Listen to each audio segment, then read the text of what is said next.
Thank you so much, Bill Liggins, for your time today. Thank you for having me. What got you to want to write I Want? Well, I was in the middle of a novel writing career. I Want is my third of six novels that I had written. And it was based on, I thought it would be kind of nice to delve back into some of my background as an actor. I used to be an actor and used to be part of a demanding actors workshop where one of the tough exercises they had was an exercise called I Need Want. And where you delve in touch with these emotional could have on stage or on film. You get pretty intense. People would break down and cry and after sitting in seminars, it seemed reachable for us to do. So, as an independent filmmaker, I was looking over some which one we can afford to make. And I Want the lowest. So, we decided to self finance it and produce it, hire a couple actors. And it turned out extremely well. The movie is out on film festivals right now around the world. And so far, it's picked up about 41 different awards. So That's pretty we're very awesome. pleased. Yeah. Mhm. So the I Want exercises, that's something that a lot of professional That's right. actors do as well in Oh yeah, act workshops. it's something that came out of that method style of acting to Okay. do some be able to call upon it when needed, to be able to cry on cue as one big example. It's got to be kind of intimidating when you're doing that, actors and other people. Sure is. Well, you have to have a trust among the professionals that when you're in that workshop and you're doing the I Want, the professionals will act professional. And if some kind of a bone drops out of your closet, they won't take it and spew it all in the street. So, Whenever you wrote the book I Want, did you ever see yourself or imagine yourself making it into a movie? Like, did you know that you wanted this to be a movie? yeah, every book I've written, I think of it as being a movie. So I Okay. try to be as visual as possible in my writing, the dialogue be as realistic as possible for the given situation. They were my little movies until we actually started making one. So yeah, I thought about all of them. But some of my books, it would take like 40, $50 million to make those movies. But I Want was a little bit smaller and certainly within our budget. We're working people. Okay. What Mhm. about the I Want are you most proud of? The fact that we did so well, the fact that we had some very strong professional actors who were interested in being a part of this. They had no reason to trust us as being someone who could put together a film project, yet we got people who had a little faith in us. They were professionals. These were people that have been in commercials, people that have been in other movies, people who have been in those workshops. As a matter of fact, the woman that plays the teacher in the movie is an acting teacher herself and a director on top of that. So I was very flattered that these people at such a high level of profession beyond my level wanted to work on this project, and they did an outstanding job. I'm so proud of them, and I hope they're proud of me. Now, weren't you in the movie as well? Did you like play the piano guy? Yes, Oh. I was the piano guy. Yes. That's what I was thinking. I thought I recognized you from the movie. Yep, that was me tickling the ivories. That is something I really like. Like, if I ever was to direct or write a movie, I'd like to make a cameo in it. I like that a lot of different directors do that. Cameo appearances. Yes, my Yeah. wife was in it too. Was your So wife she the main lead, or the audition that Kayla had in the movie. Before that scene, there was a line of girls lining up to sign in, and the lady who was signing them in, that was my wife, Yolanda. right on? That's pretty cool. What gave you the inspiration to write this whenever you were writing it as a book?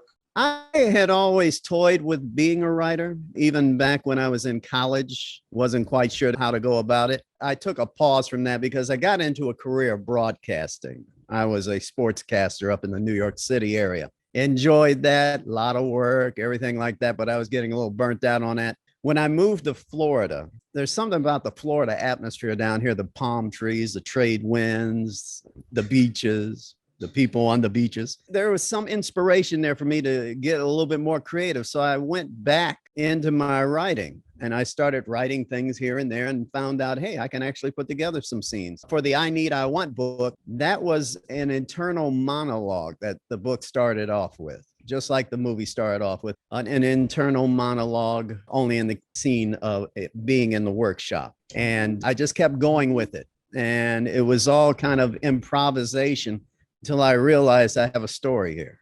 And I just kept writing it until it was done.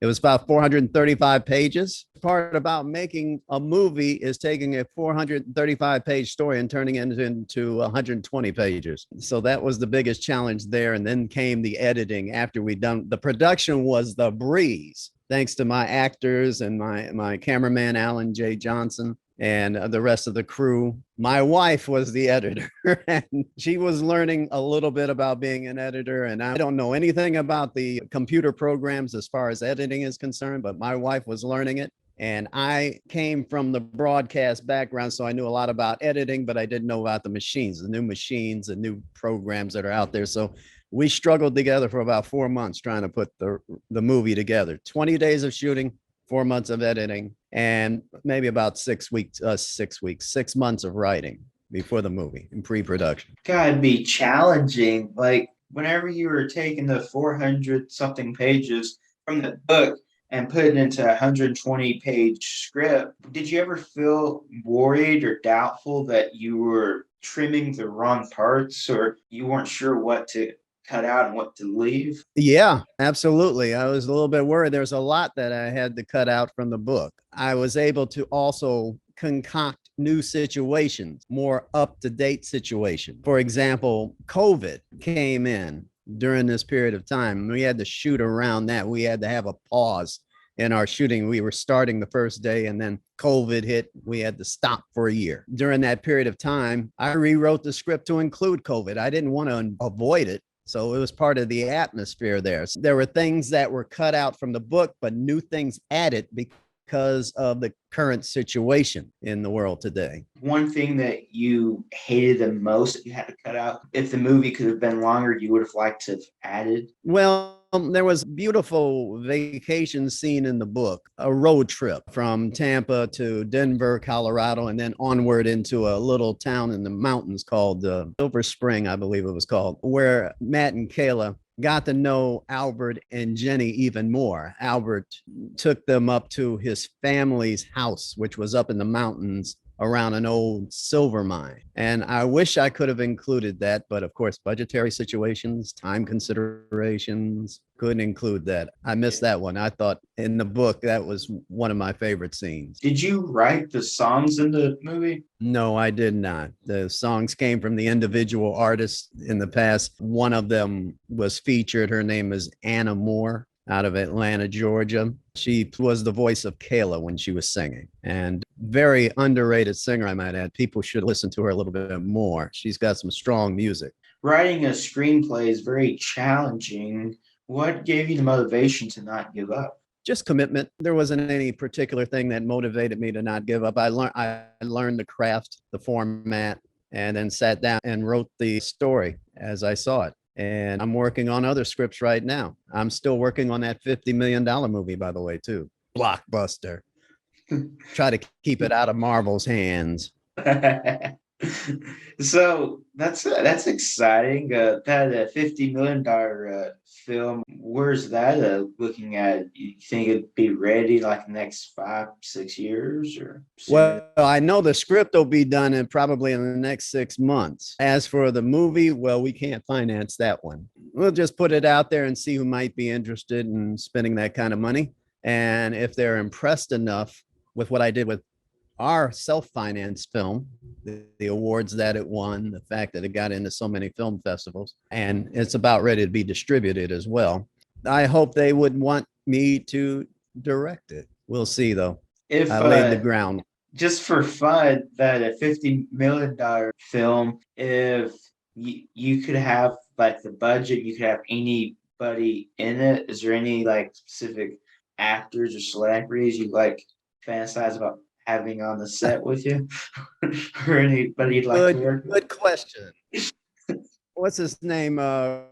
Rije Jean, the guy from Bridgerton, the guy who was on there for 1 year on Bridgerton. His name is Rije Jean, and I can't remember his last name. I would think he would be good for the lead on that. And the young lady, oh gosh, I have trouble with names.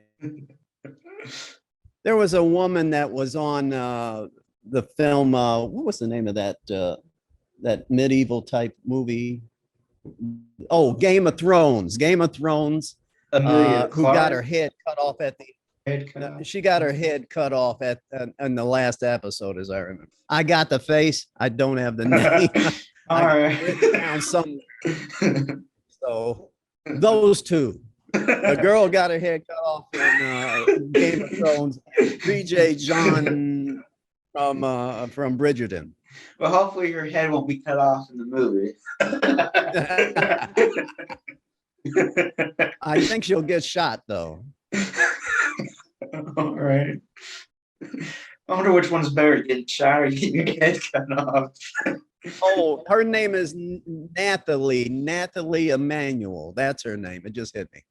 Nathalie Emanuel. Did she have like strawberry hair or trying to? She had this bushy hair, and she was playing like a princess or something. In the last episode that I saw, they cut her head off, and then threw her body off the top of the castle. Okay. What has been a lesson that you've learned from this experience? Everything is new for me because this is the first time I produced and directed a movie. I had often heard a long time ago when I was an actor that the best directors trust their performers. So I went with that, and it turned out to be right. First of all, you choose the correct performers for your picture. The right people will give you the right results. And once you make a choice, trust them to do the job right. And my actors, they made my first directorial film a pleasure because they knew what they were doing all the way through, especially my lead actress, Millie Figueroa. But Millie Figueroa and Bernie Rodriguez were my lead actors, and they were brilliant in the way they grew their characters from the beginning to the end of the film. And we shot non-sequentially. So we were shooting it non-sequentially. So we were shooting like the end at the beginning and the beginning and the middle and stuff like that. That's very hard for actors to do, to be able to remember, where in my growth am I in this scene? Where they joke about actors not sure where they are. Where am I? What am I? But they were right there each time. And when we put the film together, you could see the smooth growth of both actors as we went through the movie. It was incredible. That's why they won a lot of awards. They both won a lot of awards for their work. Do you ever miss acting? Is that something you'd like to go back and do? Or do you like? I've considered it. But one thing I always had trouble with was memorizing my lines. That was always a headache. Some people can just do that. They have some kind of photographic memory or something like that. I don't. So that was the hardest thing for me to do as an actor. I do consider going back into acting every now and then for small roles. I wouldn't want to be the star and try to carry the entire movie. That is hard. What is your writing process like? And I know for me, whenever I write stories, the thing I struggle with is getting to know my characters and having them speak and me not controlling what they speak. And how do you get to know your characters and find what they're wanting and what they need to say? Well, I was lucky. It was easy for me because it is based on my novel. I had already planted the idea there. Many of the stories in the novel come from my personal experiences as being an actor. Okay. So the characters' actions come directly from the book, and the actions in the book come directly from me, for the most part. Is there anything you'd like to say or talk about, or something that I didn't ask? For film festivals, has won 41 awards around the world.